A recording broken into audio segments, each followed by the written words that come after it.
You are late again, Mr. Miller. Pack your things.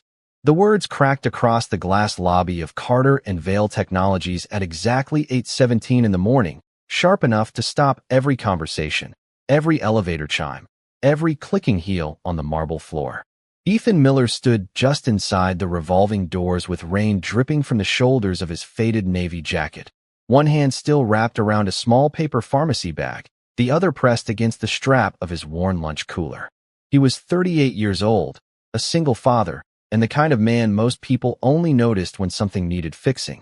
Behind the reception desk, someone lowered her eyes. Near the security gate, two junior analysts stopped pretending not to stare. And at the center of it all stood Madeline Carter, Chief Executive Officer, 34, polished as steel, beautiful in the way winter is beautiful, clean and cold and impossible to argue with. Derek Sloan, her Chief Operating Officer, leaned close enough for the nearby employees to hear. "Third time this quarter," he said, his voice smooth with practiced concern. "People keep making exceptions for him because he has a sad story." Ethan looked at him, then back at Madeline. He did not raise his voice. He did not defend himself with anger. He only said, "My daughter could not breathe this morning." A few faces changed.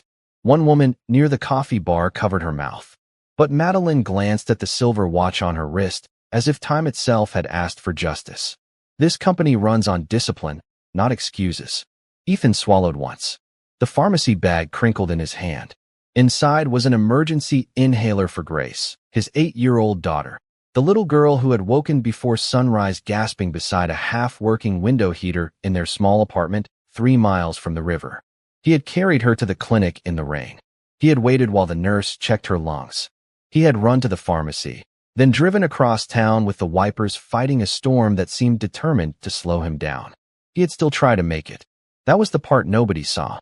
That was often the part nobody saw about men like Ethan Miller. They saw the late punch-in, not the child who needed him. They saw the wet jacket, not the father who had given his dry one to his daughter in the car. They saw a maintenance badge clipped to a tired shirt and decided the whole man could be measured by it. Derek folded his arms. Leadership has to send a message. Madeline's eyes stayed on Ethan. Consider this that message. The lobby went quiet in a way that did not feel peaceful. It felt like a room holding its breath while dignity was being tested. Ethan looked past her for a moment, toward the tall windows where rain slid down the glass in silver lines. Then he nodded slowly. "I understand." Madeline seemed almost irritated by his calm. "Human resources will process your final check." He gave a small, weary smile, but there was no bitterness in it. "I hope you never have to choose between a clock and someone you love." No one moved. Even Derek's expression flickered. Ethan turned toward the service hallway, walking past the same employees whose desks he had repaired, whose lights he had replaced, whose dead car batteries he had jumped after dark without asking for $1. His boots left faint wet marks behind him, quiet evidence that he had been there at all. In his locker, he found Grace's drawing taped to the inside door, a crooked picture of him holding a toolbox under a yellow sun. Across the top, in purple crayon, she had written, "My daddy fixes broken things." Ethan folded it carefully and placed it in his lunch cooler beside a sandwich he could no longer taste. Outside, the rain had softened to a mist. He crossed the employee lot alone, climbed into his old blue pickup, and sat for a moment with both hands on the wheel. He did not know that, 40 feet behind him, the security camera over the front gate had recorded everything he had done before entering the lobby. It had recorded him stopping in the rain when old Mr. Alvarez, the night guard, slipped beside the curb. It had recorded Ethan dropping his lunch, lifting the elderly man gently to a bench, wrapping him in his own jacket, and calling for help before he ever walked through those doors. It had recorded mercy before lateness. But by 9 o'clock, Derek Sloan had already cut those minutes out of the report Madeline Carter would see. The old blue pickup coughed once before the engine caught, and Ethan sat there longer than he should have, listening to the soft ticking of the dashboard clock. 8:52. By now, he would normally be checking the second-floor air vents, replacing burned-out bulbs, clearing the east stairwell where someone always spilled coffee and never admitted it. Instead, his work badge lay on the passenger seat like something that no longer belonged to him. He picked it up, turned it once between his fingers, then set it inside the glove box beside an expired registration card and a photograph of Grace on her first day of second grade. Her smile in that picture was missing one front tooth. Her purple backpack looked too big for her shoulders. Ethan closed the glove box gently, as if noise might break whatever strength he had left. The drive home took 20 minutes through wet streets and gray morning traffic. He passed the clinic where he had held Grace against his chest while she fought for breath.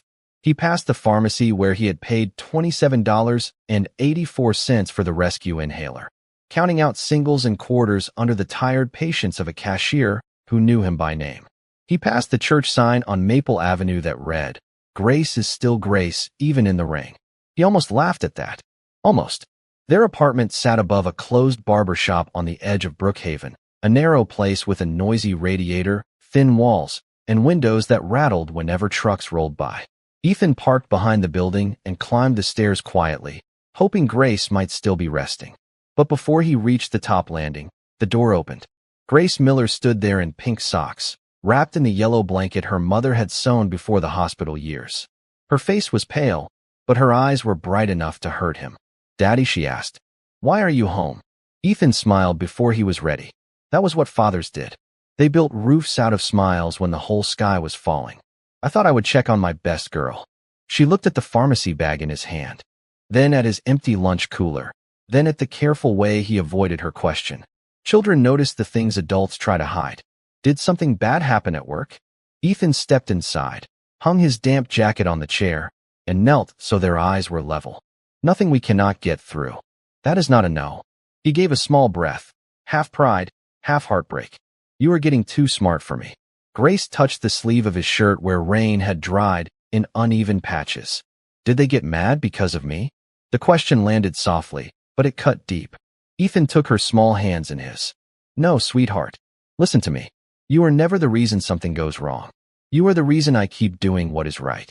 Her chin trembled, and he pulled her close, careful not to squeeze too tightly. The apartment smelled like cough syrup, toast, and old pine cleaner. Outside, rainwater tapped the fire escape in slow, uneven drops. He made chicken noodle soup from a can, added extra crackers because Grace liked them floating on top, and pretended the day was ordinary. He fixed the loose wire in her moon-shaped night light. He laughed when she said the soup tasted like warm yellow. He let her draw another picture while he washed dishes he had already washed that morning. But when Grace finally fell asleep on the couch, one hand curled around her inhaler, Ethan sat at the kitchen table and opened the folder he kept beneath the phone book. Rent due in 6 days. Electric bill overdue by 11. Clinic balance, $143. New prescription estimate, more than he had in checking. He pressed the heel of his hand against his eyes and stayed that way until the room went quiet enough for him to hear his own breathing. Then the phone rang. The number belonged to the pharmacy. Ethan answered softly, stepping into the hallway so he would not wake Grace. The pharmacist sounded sorry before she even finished his name. The maintenance medication Grace needed had been reclassified under their plan. Without active employee coverage, the price would change by morning. "How much?" Ethan asked. There was a pause. $460 for a 30-day supply. Ethan looked back through the doorway at his sleeping daughter, her blanket rising and falling with each fragile breath. He thanked the pharmacist because he had been raised to thank people even when the news was cruel. Then he ended the call and stood alone in the dim hallway, holding a phone that suddenly felt heavier than any toolbox he had ever carried. By late afternoon, the rain had moved east, leaving the city washed in a pale silver light. But on the 42nd floor of Carter and Vale Technologies, everything still felt cold. Madeline Carter stood behind the glass wall of her corner office, watching employees cross the plaza below like small dark pieces on a board she had spent years learning how to control. Her reflection stared back at her from the window, composed, elegant, untouched. That was what people saw when they looked at her. The woman who never hesitated. The chief executive officer who could cut a department before lunch and negotiate a $40 million contract before dinner. The daughter of a broken home who had decided long ago that softness was just another word for being left behind. Derek Sloan entered without knocking, carrying a black folder and a smile that looked respectful only from a distance. "Human Resources processed Miller," he said. "Clean exit. No incident." Madeline did not turn around. "Good. You made the right call." She looked down at the street. where a city bus hissed to a stop at the curb. Did I? Derek paused, just long enough to pretend the question surprised him. Madeline, he was late. Again. People watch what you tolerate. He said his daughter could not breathe. People say a lot of things when consequences arrive. The sentence should have settled the matter. In another version of that day, it might have. But Madeline could still see Ethan Miller standing in the lobby, soaked from the storm, pharmacy bag in hand, his voice steady enough to carry pain without spilling it. I hope you never have to choose between a clock and someone you love. The words had followed her into the elevator. They had sat beside her through 2 meetings. They had waited for her inside every quiet pause. She walked back to her desk and opened the report Derek had prepared. Arrival time, 8:17. Prior warning noted. Grounds for termination, repeated lateness. It was neat. Efficient. Clean. Too clean. Madeline tapped one finger against the page. Was there camera footage? Derek's smile did not move, but something behind his eyes tightened. Nothing relevant. He came in late. That is all we need. Send it anyway. Of course. But he did not reach for his phone. Instead, he placed the black folder on her desk. Before we get distracted, there is a larger issue. The Meridian Systems contract needs your signature tonight. Madeline opened the folder. The numbers inside were enormous. The kind of numbers that made board members forgiving and journalists obedient. I thought legal was reviewing this until Friday. They were. Meridian moved the deadline. If we do not sign by midnight, they walk. Why was I not told earlier? Derek gave a soft laugh. Because I was trying to solve problems before they reached your desk. That is what you pay me for. The compliment was wrapped around pressure. Madeline recognized it. She had used the same technique 100 times. Still, the company was in a fragile quarter, and hesitation had a price. She removed her glasses and rubbed the bridge of her nose. Leave it. I will review it from home. Your driver is downstairs. Cancel him. Derek blinked. The roads are still slick. I can drive myself 10 miles, Derek. His expression softened into something almost brotherly. You have had a long day. Exactly. She closed the folder. I want quiet. A few minutes later, he stepped into the hallway and pulled out his phone. His voice dropped low, pleasant, careful. She is leaving alone. Yes. Route 5, if she follows habit. Make sure security thinks the driver took her. Back inside the office, Madeline gathered her coat and laptop bag, unaware that the most dangerous decisions rarely announce themselves loudly. Sometimes they look like convenience. Sometimes they were a trusted face. Sometimes they began with a canceled driver, a wet highway, and a woman powerful enough to fire a man before breakfast, but not wise enough yet to understand why his silence had unsettled her soul. Madeline left the Carter and Vale parking garage at 7:46 that evening, her black sedan gliding down the ramp into a city still shining from rain. The windshield reflected red brake lights and white street lamps, each one stretching across the glass like a warning she did not yet know how to read. On the passenger seat, the Meridian Systems folder rested beneath her laptop bag, thick with numbers, clauses, and the kind of urgency Derek Sloan knew how to manufacture. She told herself she would review it at home with chamomile tea and silence. She told herself firing Ethan Miller had been necessary. She told herself a company could not run on exceptions. But 10 minutes later, as the city thinned into warehouses and long service roads, his voice returned again, calm as a hand on a closed door. I hope you never have to choose between a clock and someone you love. Madeline tightened her grip on the steering wheel. Enough, she whispered, though there was no one in the car to hear her. Her phone buzzed in the cup holder. Derek. She let it ring once, then answered through the speaker. I am driving. Just confirming you have the folder, he said. I do. Board members are nervous. Meridian wants certainty. They can have certainty after I read every page. A pause. Of course. His voice stayed smooth, but something in it pressed too hard. Just do not wait too long. The call ended. Ahead, Route 5 curved beyond the last cluster of gas stations, past a dark stretch of county road bordered by cottonwoods and drainage ditches. Madeline rarely noticed how empty it became at night. In daylight, it was simply a shortcut. In darkness, it felt like the edge of somewhere forgotten. The first warning came as a flicker on the dashboard, then a chime, then the steering wheel stiffened in her hands. No, no, no. The sedan shuddered, rolled another 50 yards, and lost power beside a narrow shoulder slick with rainwater. Madeline pressed the start button. Nothing. She tried again. A weak click answered. Her headlights dimmed to a tired yellow glow. For a moment, she sat perfectly still, listening to the soft hiss of tires from distant cars and the rain ticking from branches overhead.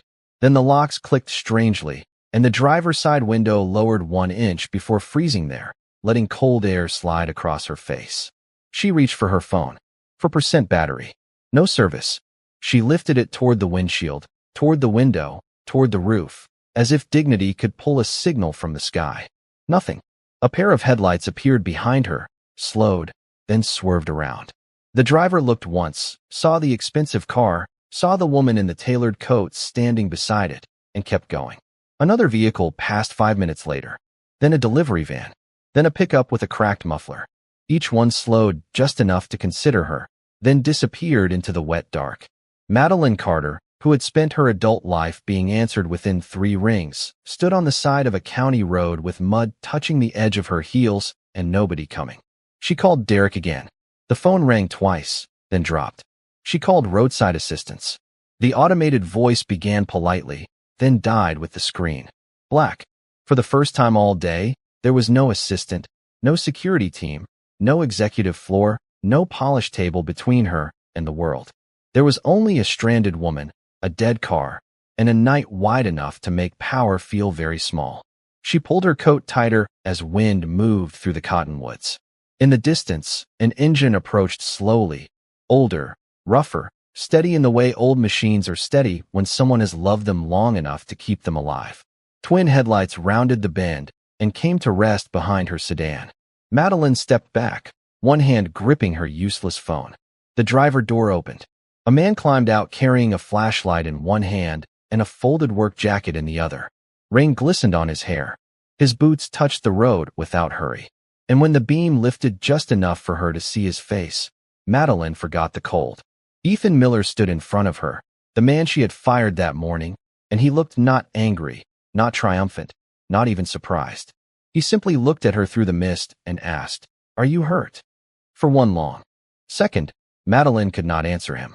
The question was too simple, too undeserved, too human after the way she had spoken to him under the bright lobby lights.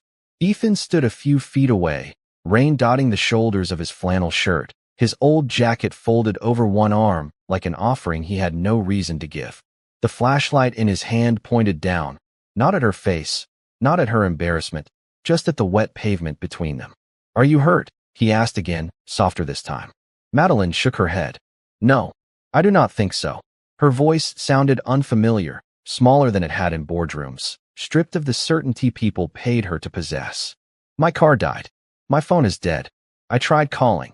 She stopped, because explaining herself to Ethan Miller felt almost insulting now. He looked at the sedan, then at the empty road behind it. "How long have you been out here?" "Maybe 20 minutes. Too long in this weather." He stepped closer and held out the jacket. "Put this on." She stared at it. "You do not have to do that." "I know. After what I did this morning, you should have kept driving."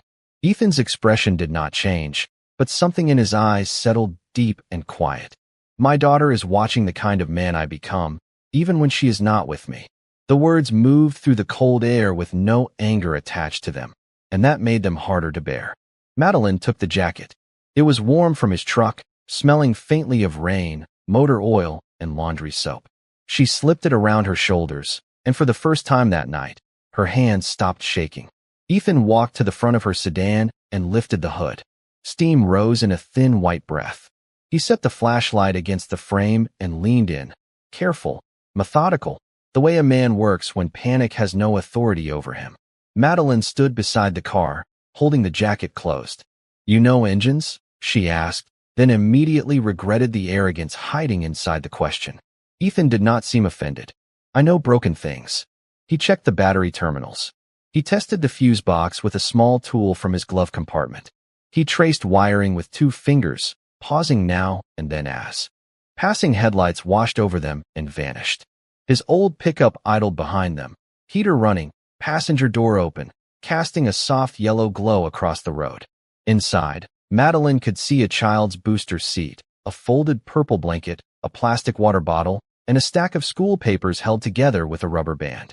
On the dashboard was a little paper star taped near the vents. Grace had written on it in uneven marker, "Be brave, Daddy." Madeline looked away. She had fired a man whose whole world rode beside him in that truck. "Mr. Miller," she said quietly. "Ethan," he corrected, not sharply, just truthfully. "Ethan." The name felt different now that he was not standing beneath her authority. "Why did you stop?" He glanced over the hood at her. "Because you were stranded. That is all. That is enough. No lecture. No revenge. No sermon dressed as kindness. Just enough." Then his hand stopped near the lower wiring harness. His face changed, only slightly, but Madeline saw it. The calm remained, but the softness left. "What is it?" He reached for the flashlight and angled the beam deeper into the engine bay. This did not fail.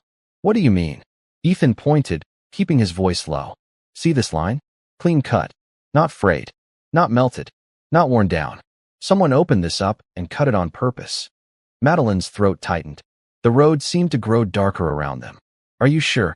He looked at her then, and there was no pride in his answer, only experience. "Before maintenance, before all of this, I spent 8 years designing safety diagnostics for fleet vehicles. I know the difference between a breakdown and a setup." A car passed, spraying water along the shoulder, and Madeline flinched as the cold mist hit her legs. Ethan closed the hood gently, as though even now he refused to add unnecessary force to the night. "You cannot drive this," he said, "and you should not stay here." Madeline looked at the dead sedan, the empty road, the silent phone in her hand. For the first time, fear was not something happening to other people below her office window. It was standing beside her in the rain. Ethan opened the passenger door of his pickup. "There is a diner 2 miles up. It is warm, and they still have a landline." Madeline hesitated at the edge of the truck, swallowed her pride, and climbed in. As Ethan shut the door, her eyes fell again on the paper star taped to the dashboard. "Be brave, Daddy." And somewhere inside her, beneath all the polish and power and control, something ashamed began to wake up. The pickup rolled through the wet dark with the heater humming low and the wipers moving in a tired rhythm across the windshield. Madeline sat with Ethan's jacket around her shoulders, her hands folded tightly in her lap, saying nothing because every sentence she could think of sounded too small. The cab smelled faintly of coffee, crayons, and machine oil.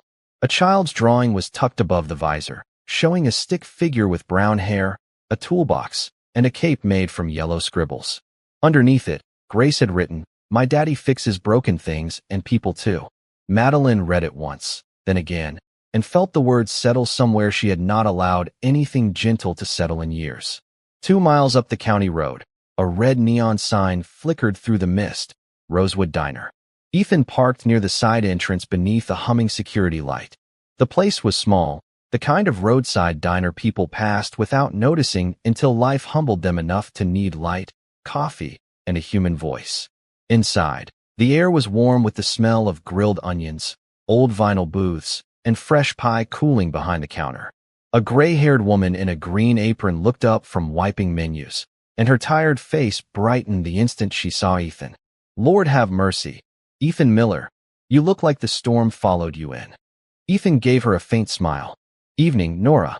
Nora Bell glanced at Madeline, then at the oversized jacket around her shoulders, and understood enough not to ask the wrong question.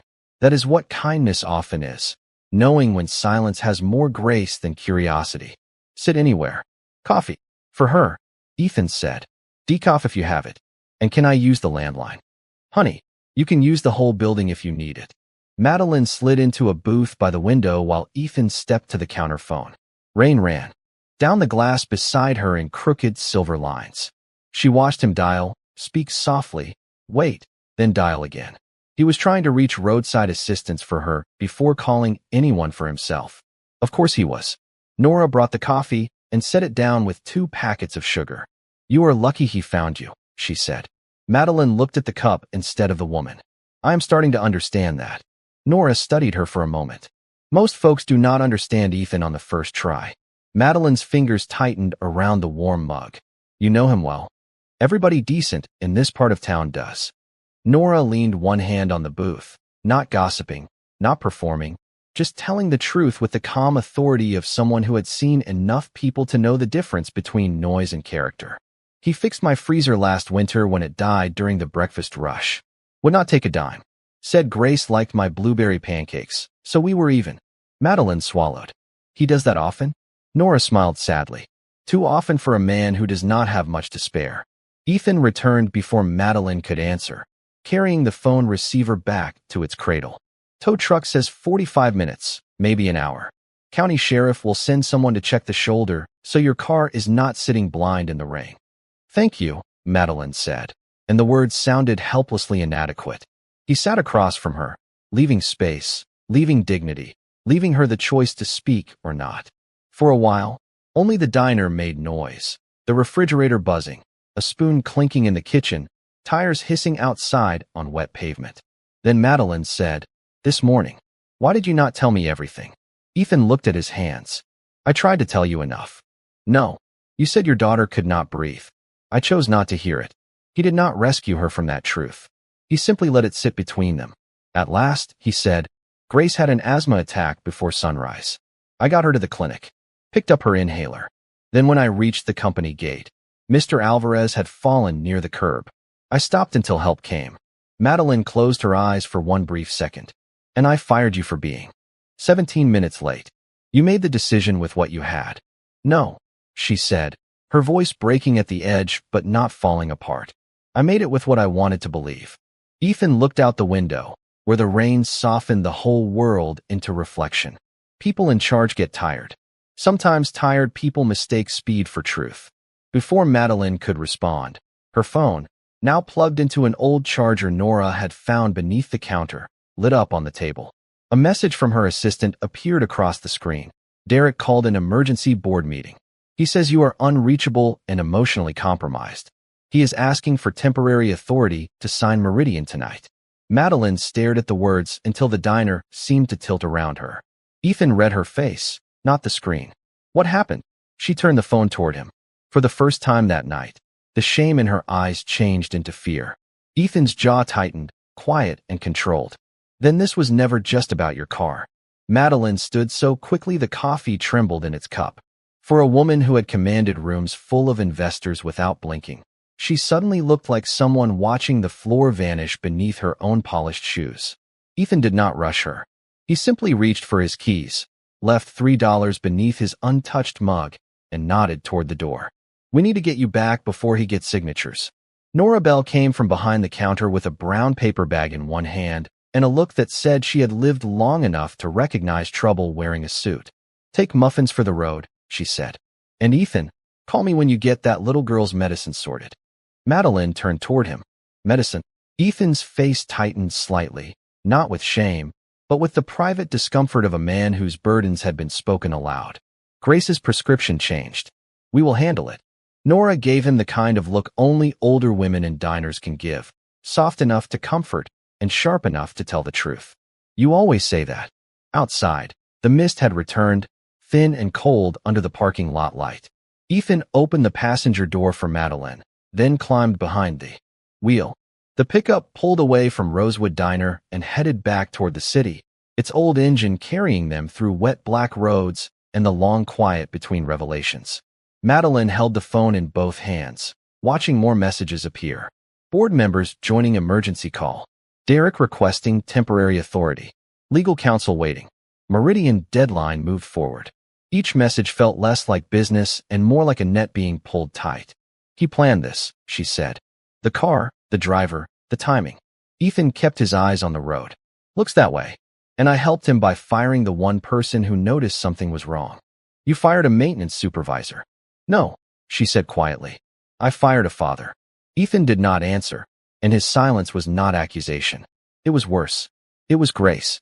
They reached the company campus at 9:38. The main gate was closed, but the security kiosk was lit. A young guard Ethan knew, Marcus Reed, stepped out with surprise written across his face. "Mr. Miller?" "I thought." His eyes moved to Madeline, then widened. "Miss Carter, they said you were with your driver." Madeline leaned forward. "Who said that?" Marcus hesitated.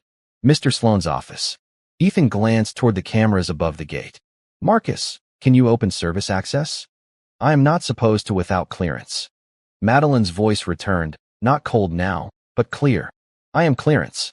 The gate buzzed open. Ethan drove to the rear loading entrance, where the building looked less like a tower of power and more like any other machine. Vents humming, pipes sweating, lights flickering where visitors never looked. He knew this side of Carter and Vale better than any executive entrance. He knew which door stuck in cold weather. He knew which camera lagged by 3 seconds. He knew which panel had never been upgraded because no one wanted to spend money on the parts of a building that only workers saw. Inside, the service hallway smelled of dust, raincoats, and electrical heat. Madeline followed him past storage rooms and breaker panels, holding the Meridian folder against her chest like evidence of her own blindness.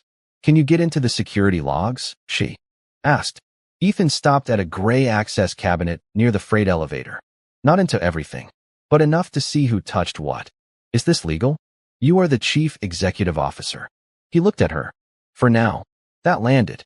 She nodded once. Ethan removed a small screwdriver from his pocket and opened the service panel with steady hands. Not hurried, not dramatic, just competent in a way that made Madeline wonder how many quiet people in her company had gifts she had never bothered to see. A monitor flickered to life in the maintenance room. Ethan logged in with his old credentials. For one terrible second, the screen rejected him. Then Marcus, standing in the doorway, swallowed hard and said, "Try backup access. They forget to delete those." Ethan typed again. The system opened. Camera logs. Vehicle exit times. Driver cancellation. Route assignment. Service garage entry. File edits. There it was, line after line. A hidden trail left by a man too confident to fear the people beneath him. Ethan clicked the lobby archive from that morning. The original feed appeared. Madeline watched herself fire him in the glass lobby. Then Ethan rewound further. The front gate came into view. Rain. Headlights. Old Mr. Alvarez slipping near the curb. Ethan dropping everything and running to him.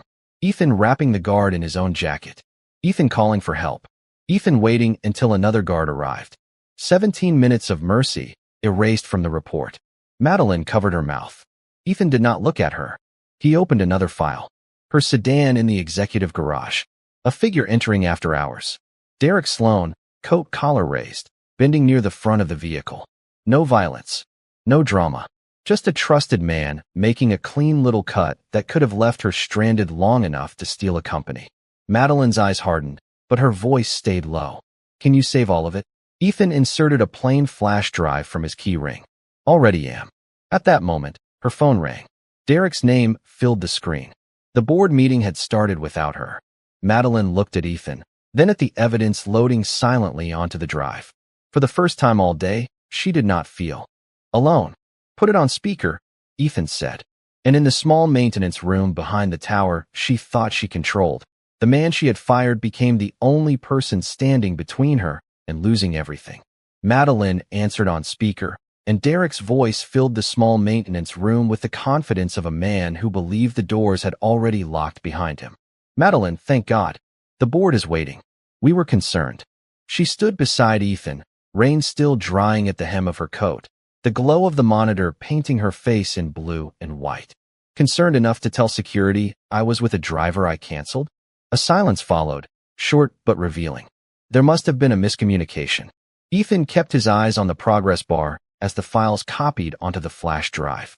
Marcus Reed stood by the door, hands clasped in front of him, looking like a young man realizing his quiet job had placed him inside a turning point. Derek cleared his throat. Listen, we can address transportation later. Meridian is on the line. The board needs authority to proceed. Madeline looked at the screen where the image of Derek in the executive garage remained frozen, his body bent near the front of her sedan. I will be there in 3 minutes. That may not be wise. You sound upset. Her voice became very calm. No, Derek. I sound awake. She ended the call. Ethan removed the flash drive, handed it to her, and said nothing. That was what struck her most. He did not tell her what she owed him. He did not ask for his job. He did not even look satisfied. He looked like a man who had found a dangerous leak in a wall and wanted it fixed before the whole house flooded. They took the freight elevator up in silence. Floor 12. Floor 19. Floor 27. Madeline stared at their reflections in the dull metal doors. the chief executive officer in a rain-marked coat, and the fired single father beside her in work boots, holding a child's paper star in his pocket like a private prayer. By the time the doors opened on 42, dawn had begun to pale the windows at the far end of the hall. The executive conference room was full. Board members sat around the long table, some in person, some glowing from screens along the wall. Legal counsel looked exhausted. Derek stood near the head of the table with the Meridian folder open in front of him. When Madeline entered with Ethan at her side, conversations stopped one by one. Derek smiled as if rescuing the room from discomfort. "Madeline, we were just discussing temporary continuity." His eyes shifted to Ethan. "And I see you brought the former maintenance man." A few board members looked down. One shifted in his chair. Ethan did not move. Madeline walked to the head of the table, but she did not sit. "No one signs Meridian." Derek lifted both hands gently. "With respect, you have been unreachable for hours. Your car was abandoned on Route 5, and now you arrive with an employee you terminated this morning. The board has a duty to ask whether you are making clear decisions." Madeline placed the flash drive on the table.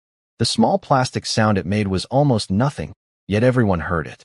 "Then let us make things clear." She nodded to legal counsel. "Put this on the main screen." Derek's smile thinned. "What is that?" Ethan answered for the first time, quiet and even. "The part you forgot to delete." The room changed temperature. The screen flickered, then showed the morning lobby footage. Madeline firing Ethan. The employees staring. Derek whispering. Then Ethan's hand rose slightly. Rewind to 7:58. Legal did. The lobby vanished, replaced by the front gate in heavy rain. Old Mr. Alvarez appeared, slipping beside the curb. Ethan's pickup stopped. Ethan ran through the rain, lifted the old guard carefully to the bench, wrapped him in his jacket, called for help, and waited. No one spoke. Not one person. 17 erased minutes played in silence, while the board watched mercy become evidence. Madeline's face tightened, but she did not look away. Then Ethan said, "Now the garage." 6:21 yesterday evening. The screen changed. Derek entered the executive garage. He looked around. He opened the front panel beneath Madeline's sedan. He worked for less than a minute. He walked away. No dramatic music. No shouting. Just truth, plain and unbearable. Derek laughed once, but it came out dry. "This is absurd. That does not prove intent." Ethan placed a printed diagnostic page on the table. "The cut matched the failure point I found on Route 5. Clean, deliberate, and timed with the driver cancellation logged from your office." Madeline added, "And the emergency board request was drafted 20 minutes before my car failed." The legal counsel looked at Derek, then at the screen, then slowly closed the Meridian folder. Derek's jaw flexed. "You are trusting him over me?" Madeline turned to the room. Her voice did not rise. It did not need to. "This morning, I judged this man by 17 minutes and ignored the mercy that filled them. Tonight, he stopped when everyone else drove past. He protected this company after I took away his badge." She looked at Ethan then, and the apology in her eyes arrived before the words. "I was wrong." No one moved. The screens glowed. The city brightened behind the glass. And in the same tower where Ethan Miller had been dismissed as replaceable, every powerful person in the room sat in stunned silence, while a quiet father's dignity told the truth louder than any title ever could. The silence did not break all at once. It loosened slowly, like ice giving way under the first honest warmth of morning. One board member removed his glasses. Another looked down at the table as if the polished wood could hide his shame. Legal counsel stood and quietly asked security to escort Derek Sloan from the building while the evidence was preserved for authorities. Derek tried to speak, but for the first time in that room, his voice had nowhere to land. The power he had borrowed from fear and speed was gone. What remained was only a man surrounded by the truth. Madeline watched him leave, then turned back to Ethan. The whole conference room waited for the next order, the next signature, the next executive decision. But Madeline did not reach for the Meridian folder. She walked around the table until she stood in front of the man she had dismissed in the lobby hours earlier. "Ethan," she said, and the use of his first name carried more respect than any title she could have given him. "I owe you a public apology." Ethan shook his head slightly. "You do not have to perform regret for them." "No," she said, "but I do have to repair what I broke in front of them." By 8:30, the entire company had been called into the glass lobby. The same marble floor. The same elevators. The same security gates where people had watched a tired father lose his job for being late. Ethan stood near the side, uncomfortable with attention, hands in his jacket pockets, his old lunch cooler resting by his boots. Madeline stood at the center without a podium, without polished notes, without Derek whispering in her ear. "This morning," she began, "I made a decision that was fast, public, and wrong. I judged an employee by 17 minutes and failed to ask what those minutes contained." Employees glanced toward Ethan. Mr. Alvarez, the night guard, sat near the front with a bandage on his wrist and tears shining in his eyes. Madeline continued, "Those minutes contained mercy. They contained a father caring for his sick daughter. They contained a man stopping in the rain to help someone this company should have protected." Her voice trembled, but she did not hide from it. "Ethan Miller did not fail our values. I did." The lobby went still. Not the cruel silence from mourning. A different silence. A holy kind. The kind that arrives when pride steps down and truth finally has room to stand. Then the revolving doors opened, and Grace Miller walked in holding Nora Bell's hand, wrapped in her yellow blanket, her cheeks pink from the cold morning air. Ethan turned quickly, surprise softening his face. "Grace." Nora lifted one hand. "Your neighbor called me after you left. Figured someone ought to bring your miracle where it needed to be." Grace ran to her father and wrapped both arms around his waist. Then she looked at Madeline with the honest seriousness only children can carry. "Are you the lady who made Daddy sad?" A quiet breath moved through the crowd. Madeline knelt until she was eye level with the little girl. "Yes," she said, "and I am very sorry." Grace studied her for a moment. "Daddy says people can fix things if they tell the truth." Madeline's eyes filled. "Your daddy is right." Ethan placed a hand on Grace's shoulder, and the entire lobby watched a kind of strength that did not need revenge to be complete. Later that day, Madeline signed 3 documents. The first reinstated Ethan's health coverage immediately and covered Grace's medication in full. The second created the Grace Fund, an emergency support program for single parents, caregivers, and employees facing medical hardship. The third offered Ethan a new position, Director of Safety and Human Operations, not because he needed charity, but because he saw the people and risks leadership had ignored. Ethan accepted only after one condition was added. No employee would ever again be disciplined for a family emergency without a real conversation first. 1 year later, a small brass plaque hung near the lobby entrance. It did not mention profit. It did not mention power. It simply read, "Ask what the minutes contain." And every morning, when Ethan walked through those doors with Grace beside him on school days, he did not walk like a man who had won against someone. He walked like a man who had kept his soul when losing would have been easier. That is quiet dignity. That is grace. That is the kind of redemption the world often notices late, but never forgets once it finally sees it. If this story touched your heart, tell us in the comments what you would have done if you were in Ethan's place that night, and whether you believe kindness still matters when no one is watching. Thank you for watching until the end of the video.